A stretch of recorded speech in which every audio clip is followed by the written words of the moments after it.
Hi, I'm Jamie, And I'm Stacey, and this is the Body Smart Podcast. and we are women's weight loss experts on a mission to empower you to feel permanently in control of your health and your weight. And one time in life can provide a real challenge when it comes to both of those things, and that is midlife.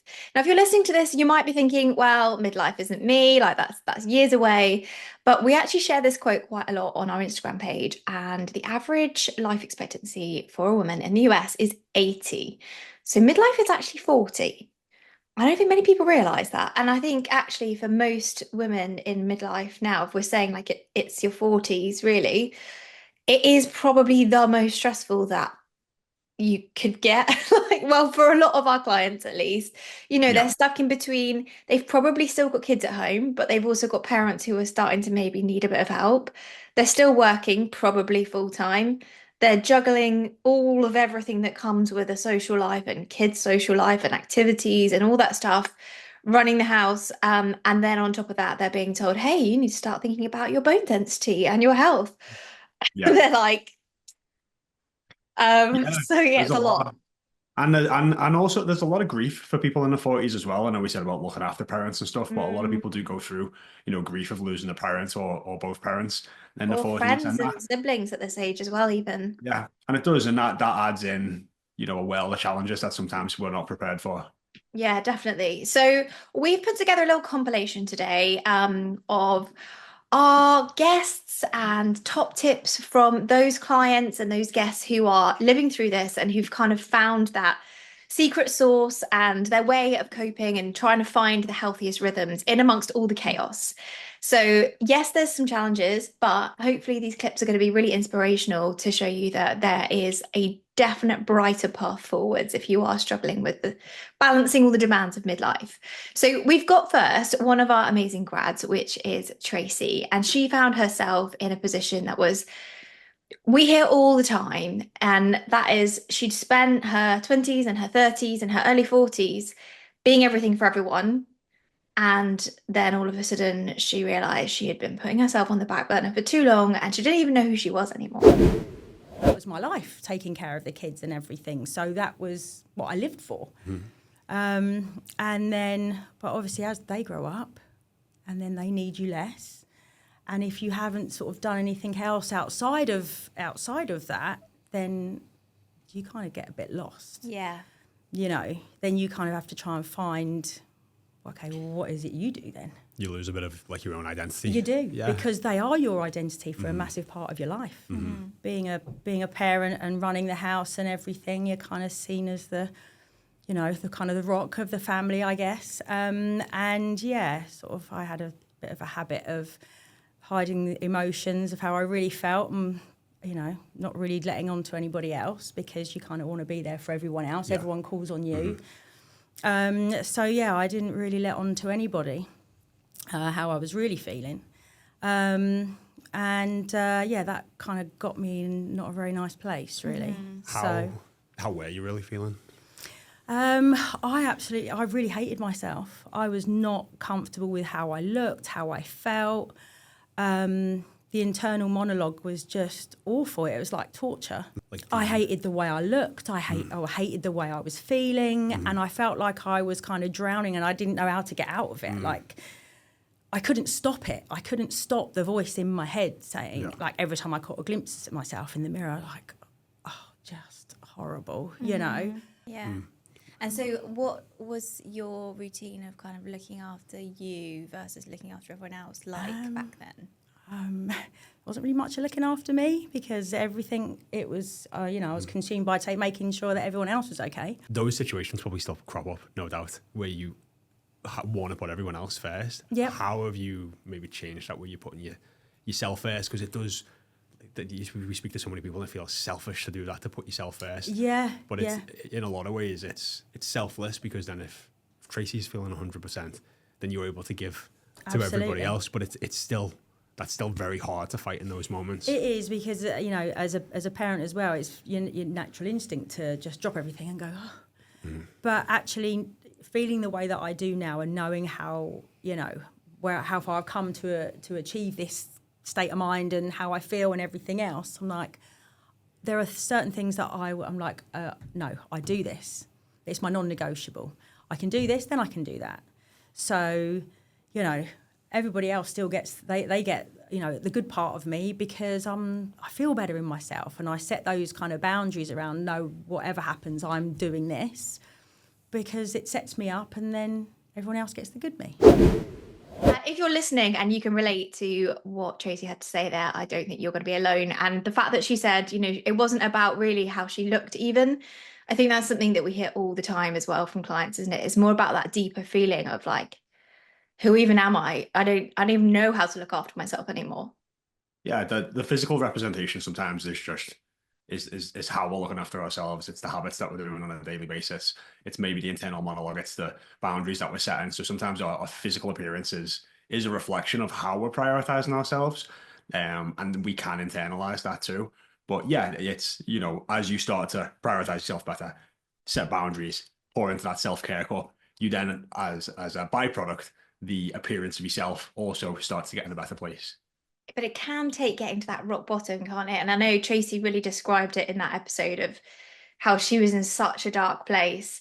And Laura, one of our other grads, she had a similar rock bottom moment. And we've talked about this so many times on the podcast that like we wish we could give people some like magic shortcut that they didn't have to get to rock bottom. But it always seems to be the way, doesn't it? It does, doesn't it? It is a shame, but I think that's sometimes it does just need to get that bad for you to just be motivated to just like kind of cut the bullshit, as we say, and just take action and be like, enough is enough. And sometimes, yeah, not sometimes, a lot of the time, if not all the time, it does take people getting to that point. Yeah, I guess hopefully if you're listening to this today and you're hearing things that sound like, oh God, that sounds like me, maybe it can be a little push before you have to get to rock bottom. So if there's something that resonates, then maybe take this as your little inspiration, because Laura definitely turned things around. Let's hear from her. I had lost weight in, 2012, and then because of injuries and life changes, things had started to creep up.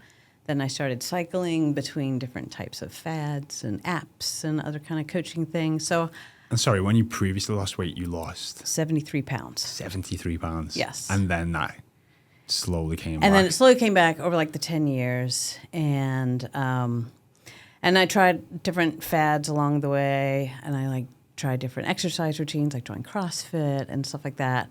But nothing was sticking. And then COVID came. Mm-hmm. And that what really just sort of tipped me over the edge.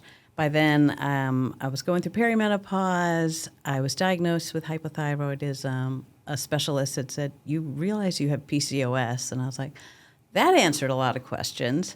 And then COVID came, and I just crashed. And I just pretty much ate my way through COVID and then gained ultimately everything that I had lost back. And I just felt ashamed because I thought, oh, I had done this and now I've like lost it all.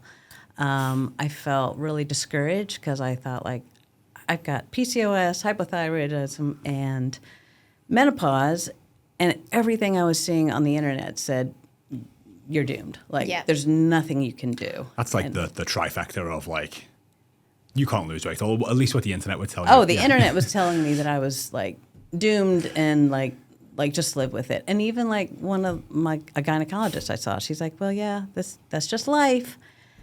I was like, really? Is that what I have to like look forward to, that there's nothing I can do? Mm-hmm. So I was really discouraged. I felt ashamed, and I was also just super aware. I'm 53 years old. I got one life to live in one body, and I would really like to like finish well and enjoy the second half of my life. So what can I do? And that's when Jaymie started showing up on my Instagram feed. And so I started getting curious about Body Smart. Yeah. It was meant to be. Look at that cute bloke from Liverpool. Yeah. I'm really interested about that mental side of the regaining the weight, because I think so many of our listeners have been through that, where they worked so hard to get to a goal. And then, like you say, life just takes over. Your goal's been and done, and so you don't think about it anymore. And it's really easy to just slowly creep back up. Mm-hmm. Did you find that it happened without you realizing, or were you kind of in denial that it was happening? I think it first came on because my whole weight loss routine the first time around was so contingent on exercise. I was running 20 to 30 miles a week. I was doing boot camp training. Like, I was really depending on the burning the calories and really focused on what I was eating. I'd gotten rid of the junk food, so that weight loss came off pretty easily. But then when I got an Achilles injury, had to stop running cold turkey, and I couldn't do the workouts, it slowly started to creep up because I hadn't really had a good foundation nutrition-wise. And so then that's when I started going, let's go from this fad to this fad to this fad. And it would be like an all or nothing, and it would feel really restrictive, and then you'd sort of get off it, and you'd like treat yourself, and then you'd gain a little bit more, then let me try the next fad. And then, so it would just be like this up and down, but I'd always come back up a little higher. And then the more I was like seeing all, like my trifecta come up, I was like, I think my mindset was like, there's no point in really working at this because they're telling me I can't lose weight. Yeah. Like, I'm just going to have to deal with the weight. Laura definitely had the odds stacked against her, didn't she? Like, all of those things. If anybody gets told you've got one of those things, it's kind of like, well, that's just life. You're gonna have to accept it. But she didn't let it keep her down. No, which is amazing because, you know, we always talk about how powerful beliefs can be. And we see this, you know, time and time again, that somebody, if they're told a reason why they can't lose weight, it's very easy to hold on to that weight. Oh, I've got polycystic ovaries, I can't lose weight. And then if you just keep believing that, like, you won't lose weight. Like, that is literally how powerful beliefs are. And Laura talks about that in the episode. But yeah, there's some other great points of the fact that, like, she's been on a weight loss journey, which so many of our clients have, and lost that, you know, 70 plus pounds, but then gained it back. And as much as, you know, every time I say this, people get triggered, which is like, losing weight isn't necessarily hard. Most people listening have been successful in losing weight. It's maintaining the weight that you've lost. And it's making sure that the strategies that you're taking and the habits that you're building over time are ones that you feel like you're going to be able to sustain long after you've lost the weight. Yeah, for sure. Because otherwise it does just slowly creep back on. It doesn't, for a lot of people, it doesn't just rebound. Like, you hear that word rebound and in your head, it's like in a couple of months. It's that slow creep because your habits slide. And I think that's something that Malin, our next guest, you know, she gained her weight over a very long period of time and just had that moment one day where she woke up and was like, oh my gosh, how did this happen? And it took for her getting a bit of a scare meeting with her doctor to kind of trigger her action. But again, it was one of those where it wasn't one thing that had led to her weight gain. It just slowly over the years happened. So let's have a listen to Malin's story, because she really, again, has turned her life right around. And Laura used that sentence, something like, oh, I wanted the second half of my life to be different. Malin is also rocking that course. I was a housewife, not a housewife. I was a wife, a mother, and a teacher, and with a very busy life, and working too much, spending too little time with myself, and didn't work out at all. That impact your life every day? Pain and high blood pressure, fatigue, and I was tired all the time. A lot of headaches because of my blood pressure. When you say pain, is like joint pain? Joint pain. Yeah. Yeah. Yeah, and was that impacting any day-to-day activities or your job? No, I just carried on anyway, Yeah. even because of the pain. Well, as you do, you don't really have a choice, do you, I suppose? Especially, like, you work with children, don't you? So it's quite active on your feet all day. Yeah. Because of my high blood pressure, the state of my well-being, both mentally and physically, was quite poorly, and I got help with my blood pressure, but it took like a year. Do you know what your numbers were when it was at the peak of its height?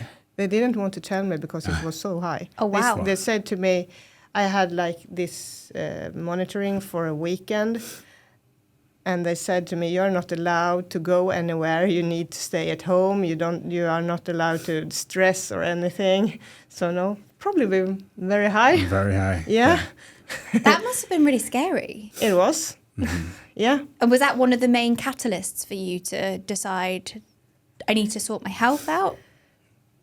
I knew I needed to sort like my blood pressure out, but it took me a whole year to get in contact with, take the next step because, you know, I know I need to do something, but I don't know where to start and who to reach out to. Did you even start along the thought of I need to lose weight, or was it just I need to eat healthier? What was your It was more like I need to lose weight. Okay. Yeah. And you mentioned like your physical health was obviously taking its toll, and then your high blood pressure was up. We said mentally as well, like your mental health was taking a toll. Like where were you at that point? Like how were you thinking and feeling? And the self-esteem wasn't that, you know, you walked by a mirror and you didn't even look because you looked the other way because this isn't me. You don't recognize yourself in the mirror. Yeah. So it was hard.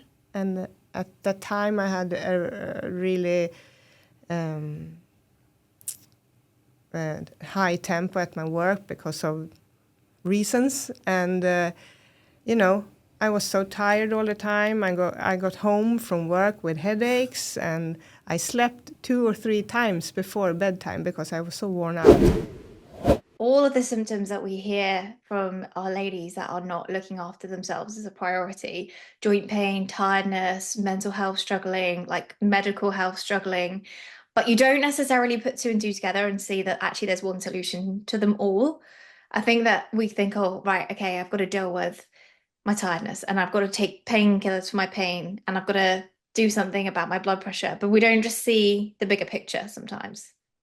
Yeah, I think sometimes you've just got to really like holistically look at your whole life instead of looking at like individual parts of symptoms or problems that you're having and being like, am I pouring back into that self-care cup? And it's often the basics that we ignore, like great sleep, an improved diet, drinking more water, managing your stress a little bit better. I think it's because it sounds a bit boring sometimes. So it's like, it can't be that simple. It shouldn't be that important. But really, like, they are the things that fundamentally make us feel great as humans. They are the foundation of health in so many ways. Yeah, and they sound so simple that actually even people who really should know better, we've got a clip from our coach Natasha actually coming on in a minute.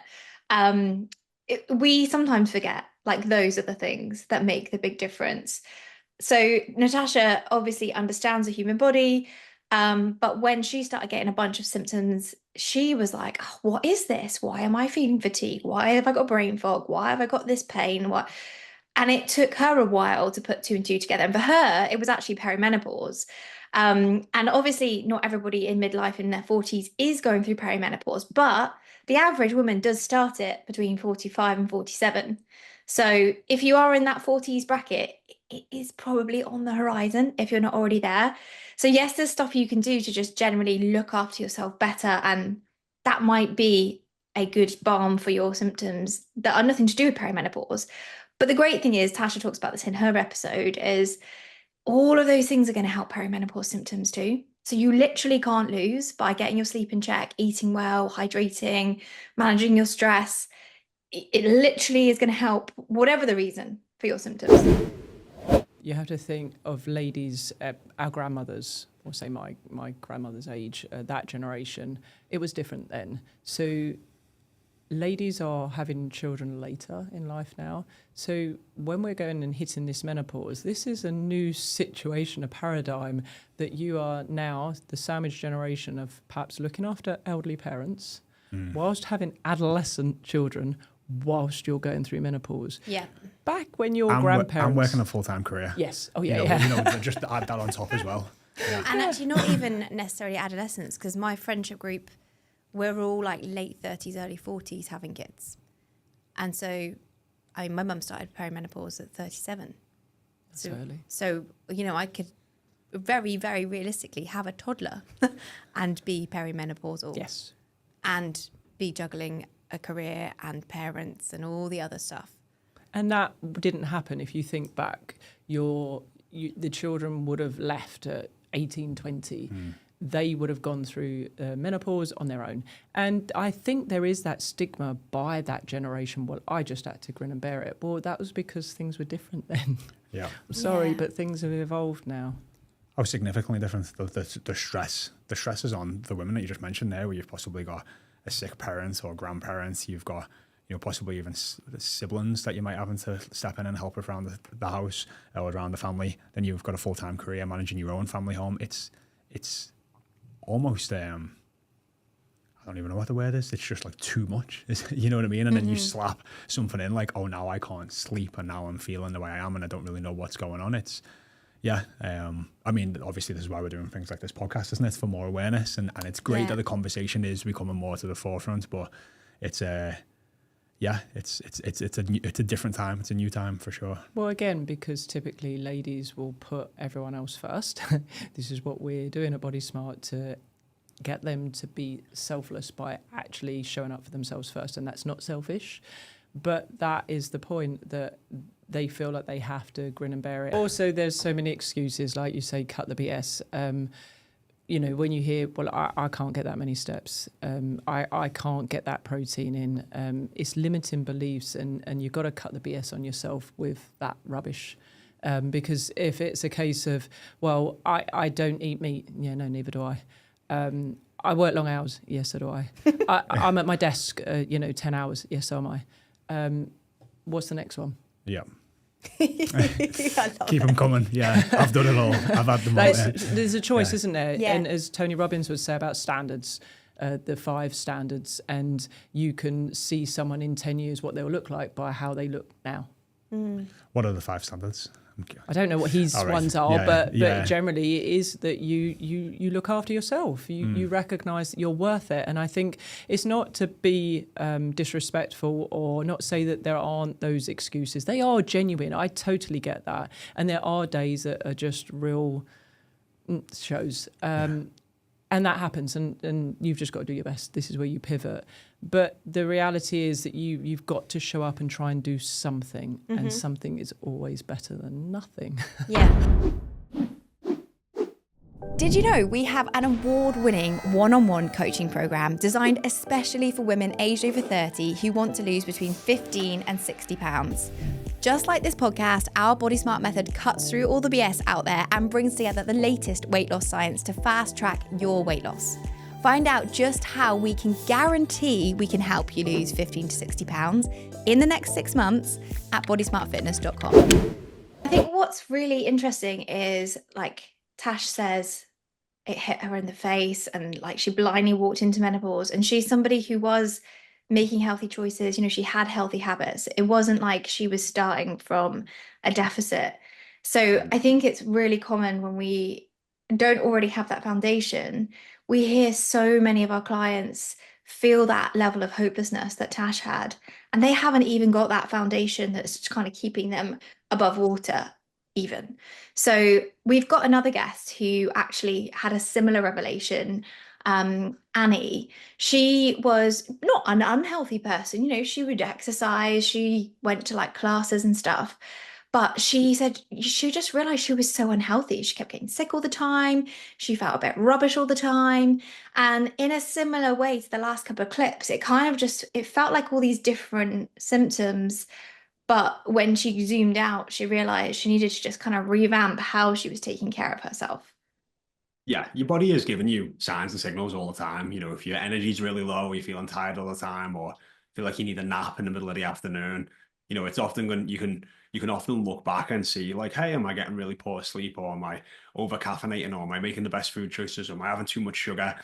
Your body does give you those signals, but it's just having the awareness to be able to problem solve and say, hey, what do I need to change with my lifestyle and my habits to start feeling better, and having more energy?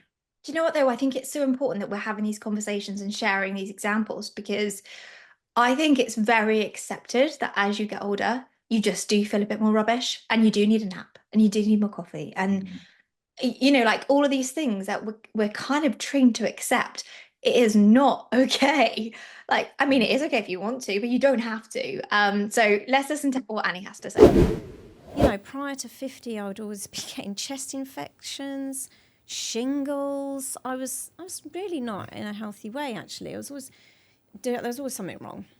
But now my immune system has improved so much. I mean, prior to being 50, I always used to think that being healthy was all about being as thin as I could be, you know, and I think that's the thing that women believe, you know, being skinny is healthy, but it's not. It really isn't. You know, my health now has improved considerably, as I mentioned, you know, and that's through having muscle.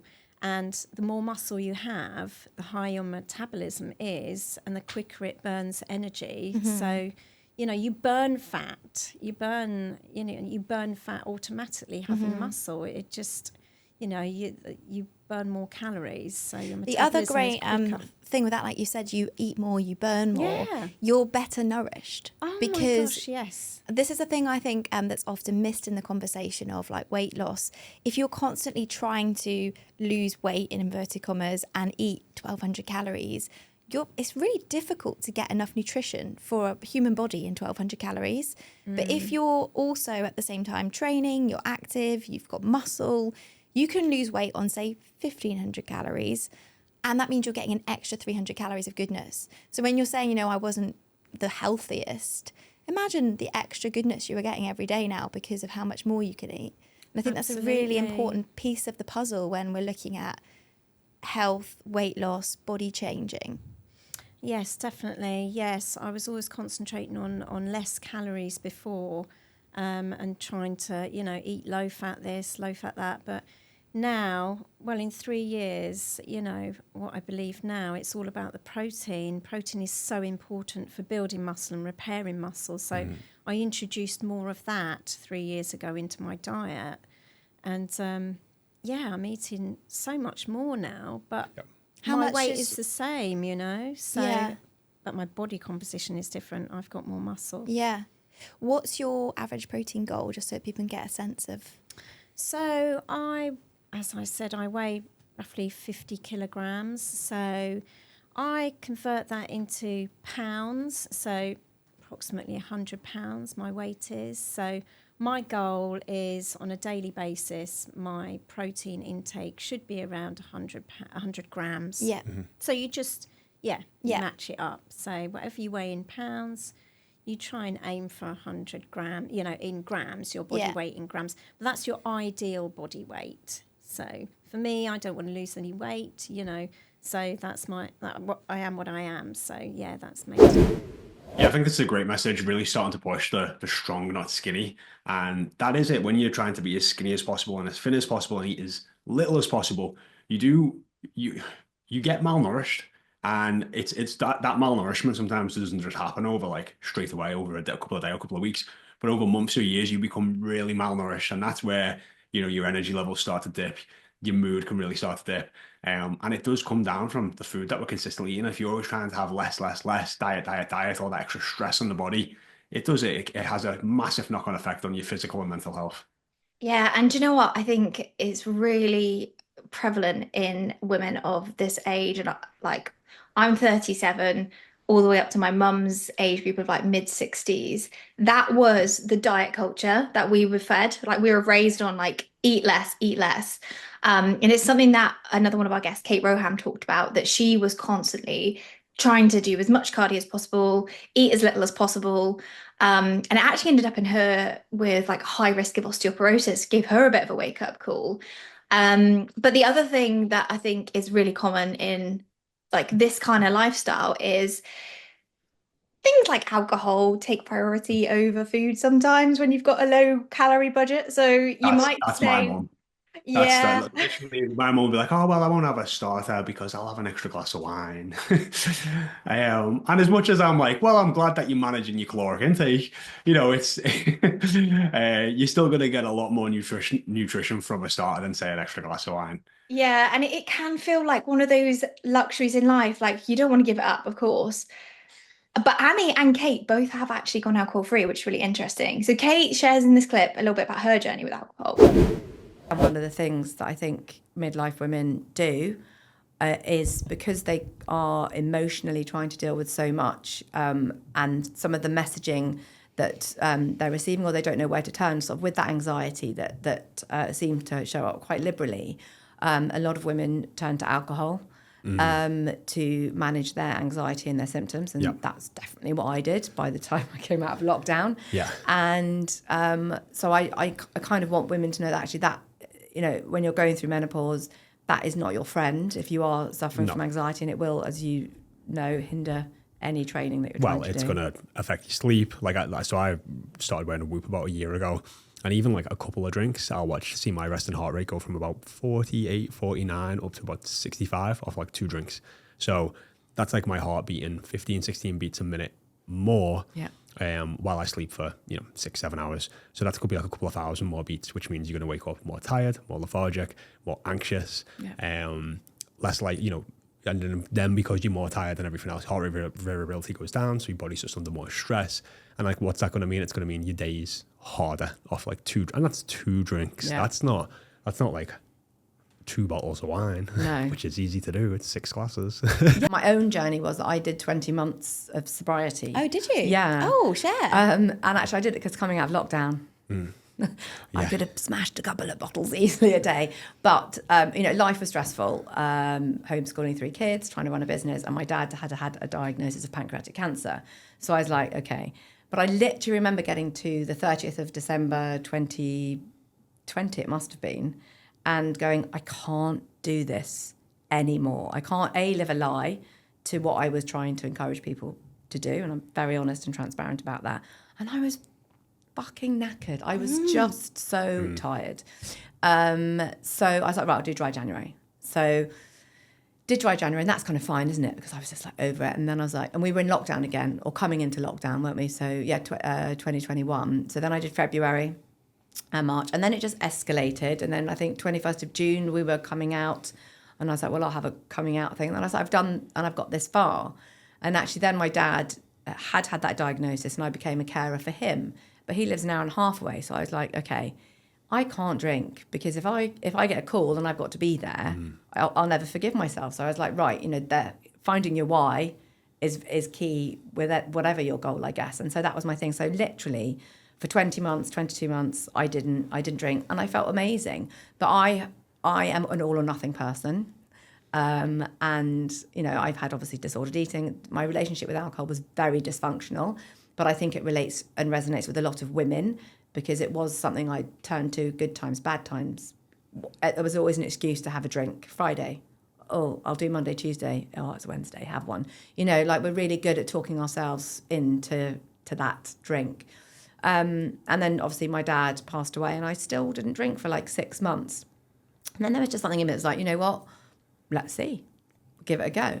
My relationship with alcohol has changed. I'm not saying that this is for everybody, because there will be people that can't have the one. But I was always the person that couldn't have one drink. I would have 1, 2, 3, 4, 5, Yeah. And now I can have one and go, that's fine. But actually what I then say to myself is, what's the point in having one? Because actually it isn't any good for you. So then you don't have one.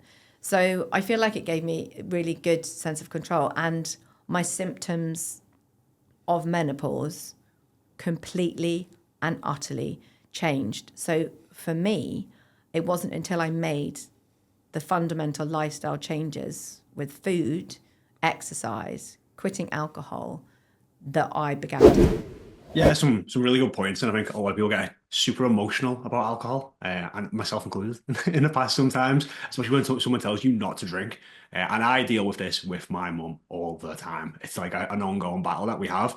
But I do think if you're going through a phase of midlife where possibly perimenopause and menopause is slapping you in the face, going through a season of not drinking alcohol and actually just understanding like what's working and what isn't and what's going to make you feel the best is a really good step to take, because we know alcohol is going to be excess calories. It's going to make you have poor sleep. You're going to have lower energy the next day. So it's already just adding fuel to the fire of you feeling bad. So a short, time where you abstain from drinking can definitely help you get back to a more normal level of just feeling good. Yeah, and I think it sounds really hard, and I'm not saying it's easy at all. 9 months pregnant, I've struggled with it, to be honest. But it's the same with all of these changes we're talking about. Like, if you try it and the benefits outweigh the downsides, then that's something worth sticking with. And you don't know till you try it. And whether that is alcohol or doing a bit more exercise or just eating a bit less processed food, the running theme with all the ladies we've talked to is just those little changes can really roll into bigger changes, and the whole rest of your life can look different. So in the next grad that we've got a clip from, Julie, she did come to us for weight loss, but actually it was those little changes, her daily walk, her cleaning up her diet, her prioritizing some me time every day. That's what really changed her life. And she even says, people at work noticed I was a nicer person. So as much as you think, oh God, giving up alcohol would be a nightmare, going to the gym every day would be so difficult. Actually, if you think about what you get out the other end of it, you've got to give it a go and see which is harder or which is better, because you don't know till you try. Yeah. And Julie was literally telling us like she would prioritize everyone and everything else other than herself, that getting the fence panels redone in her house was more important than investing in herself. And it just, she was just like, why? Because she feels so fundamentally different and better. It's like, what were the fence panels going to do? The fence panels weren't going to do anything, but my life is now fundamentally better after prioritizing myself. I don't want to belittle the weight loss, but truthfully, the weight loss is dare I say it, it's almost bottom of the list. Oh wow! Frank. It really, what I found quite interesting was that people were noticing the weight loss. I have underneath me sort of the bottle of dye. I'm a redhead, so I'm pretty fiery anyway. I've got quite a short fuse. Best of time. Never mind when I'm 2.5 stone overweight. Then I'm just unbearable.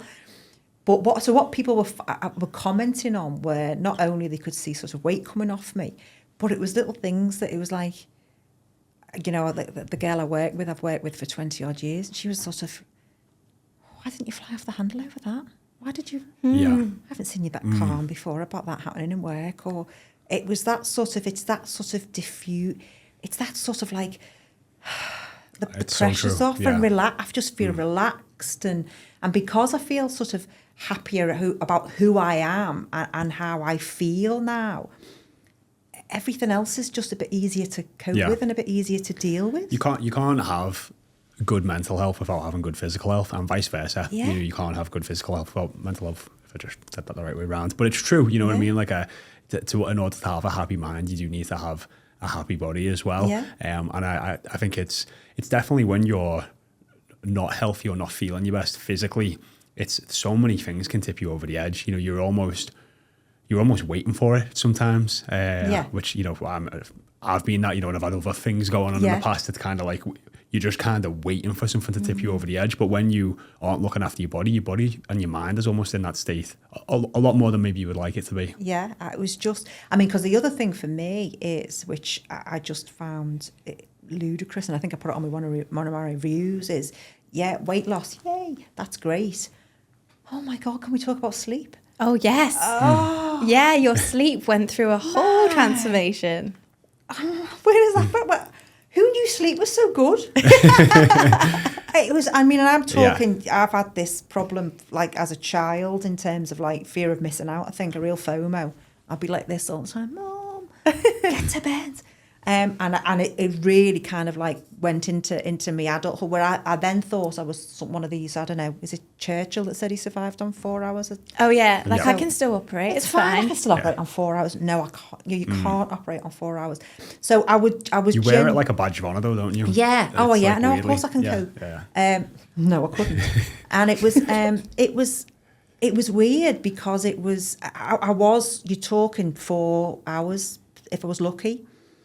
It was interrupted. Wow. So it was never, I could tell it wasn't a deep sleep because of just the way I woke up, which was literally, have I even gone to sleep? I was so tired all of the time. And then, as I said, just with sort of building in habits and going for like a morning walk and keeping my steps up and things like that. And then obviously some little tweaks to sort of, maybe not drinking coffee in the afternoons and things like that. I don't no longer have the television on in the bedroom.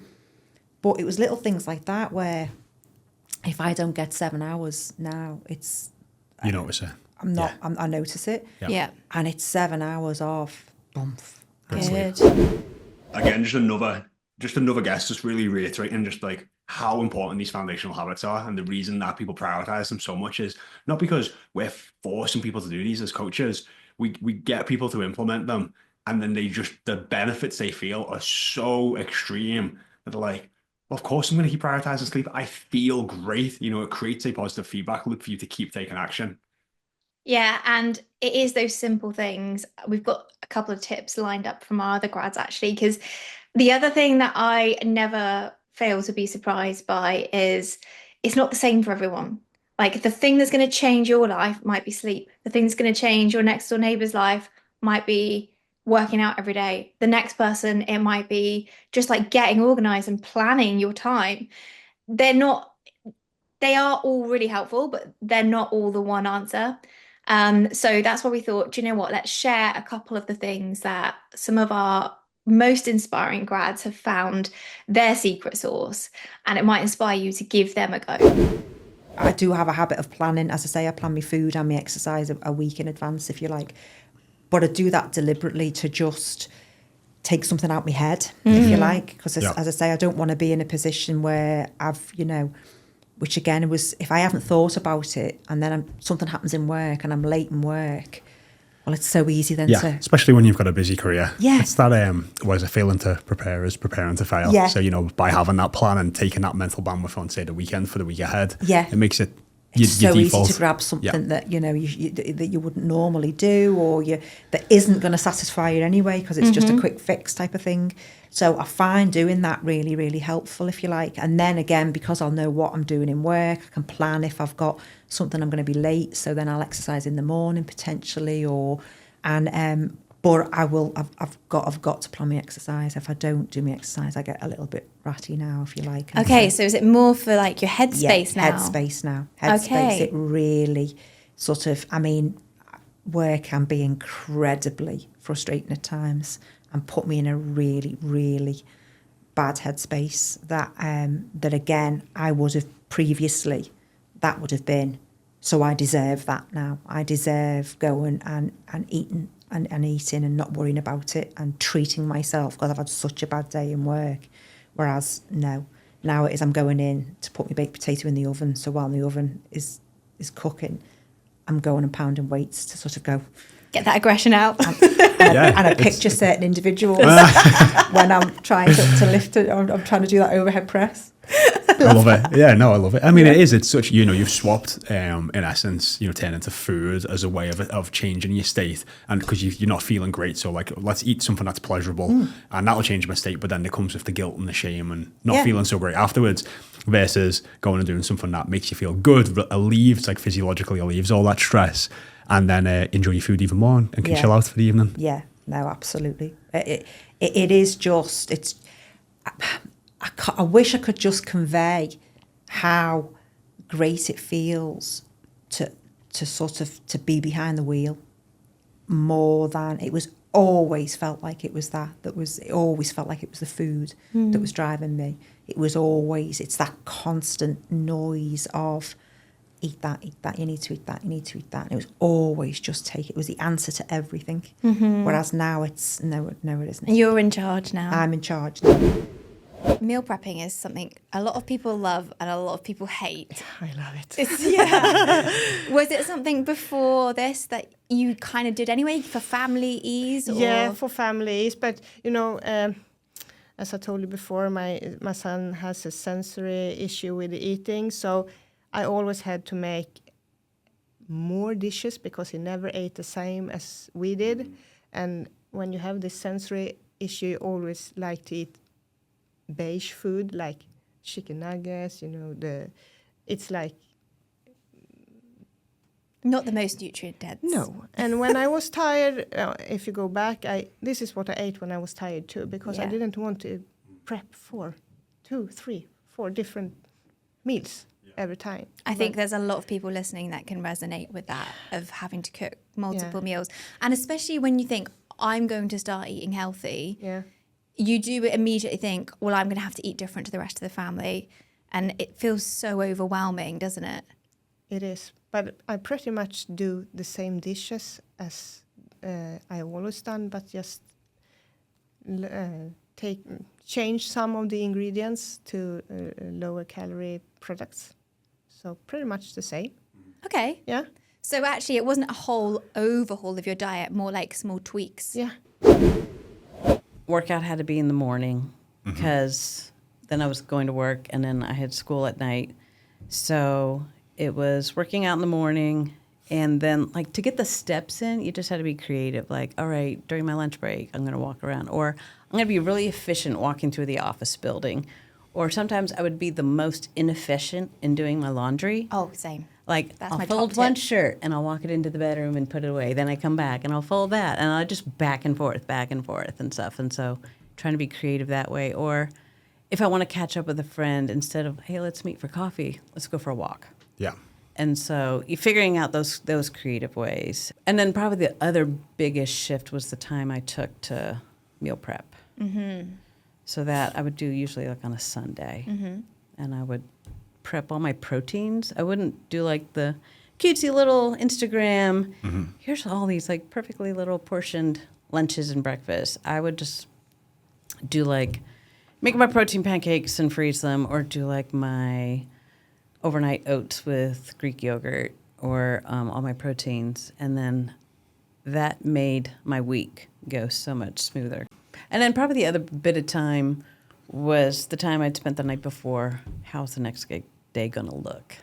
So I didn't track what I ate. I planned what I would eat.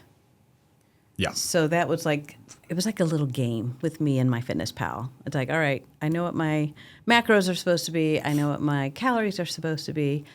Let's see if I can make this work. Okay, so, and I'd always do the proteins first. So I'd figure out what proteins I wanted for breakfast, lunch, and dinner. And then it was like fill in the rest and just playing with the portions and stuff. And I'm like, all right, now I know what tomorrow is. Let me pack it. Let me get it. Yeah, so many great tips. I think it does just show you that it is individual, and you could really see from each one of the grads that we had on then, they were really showing like what probably felt like some of the bigger wins for them in terms of putting them back in the driving seat. But that was it. It was feeling in control of their health, feeling in control of their nutrition after years or decades of not feeling that way. But then just how empowering that was and how great they were feeling off the back of it. Yeah, and I think if there's one theme that we could pull out from all of our grads and our guests and our clients, it is planning. Like whatever you want to achieve in life, it doesn't just happen by accident. So whether it's setting goals, whether it is planning your week ahead, whether it's even just like sitting down for 30 seconds before you make a food choice and planning what you want to actually put in your mouth, it's that intentional choice. It makes so much difference. And I guess like if you're listening now and you are in midlife, it's a great sign for you to plan or have that 30 seconds, 30 minutes of like, what do I want the next half of my life to be like? So we're going to leave you on that note with a bit of a reflection from Coach Natasha.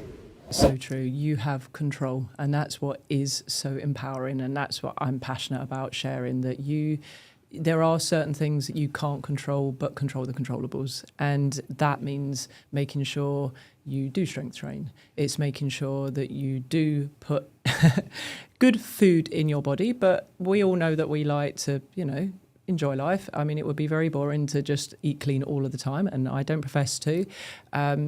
It's about balance, but it's making sure that you are hitting that protein, and that's the first thing that you think about with every meal. It's making sure that you are active, that you are moving. It's non-negotiable. You've got to get your steps in. It's like paying rent. You've just got to get it done. But it doesn't have to be on a 24-hour clock, so think about that as well and be flexible. It's about the sleep, and we're all going to have those days where we don't sleep well. It happens, but also not let that knock you.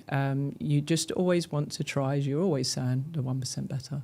Yeah. For a lot of the women that come to you, I can imagine you having this conversation and going, but that all just sounds like so basic.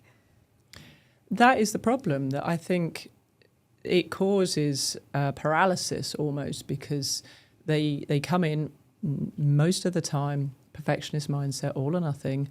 They want the results yesterday. and they want to see something big and grand straight away. And trying to really, truly understand that it's slow and steady wins the race, marathon, not a sprint. And those small changes, where, you know, so many different analogies. It's like scoring a goal but not letting a goal in. It's like it's the 1% that add up, but the 1% that you're leaking, you know, all of that. But it's recognizing, oh, but those 1% was not worth doing. Or those licks, bites, tastes didn't really add up, but they do. It's just about showing up. And I love the saying, give yourself a gift in 24 hours time. So like you say, do your hard. Today I had my cold shower. Love it. I really turned it on cold. I actually did a run as well, and I was really tired. So I did 2 really what I would class as my hards that tomorrow I'm going to be grateful for. And I think when you think about it like that, and then what is this thing that you're going to do today that you're happy to be doing, I'm here. So there's like a gift for tomorrow, and if you're always thinking about that, because we want a future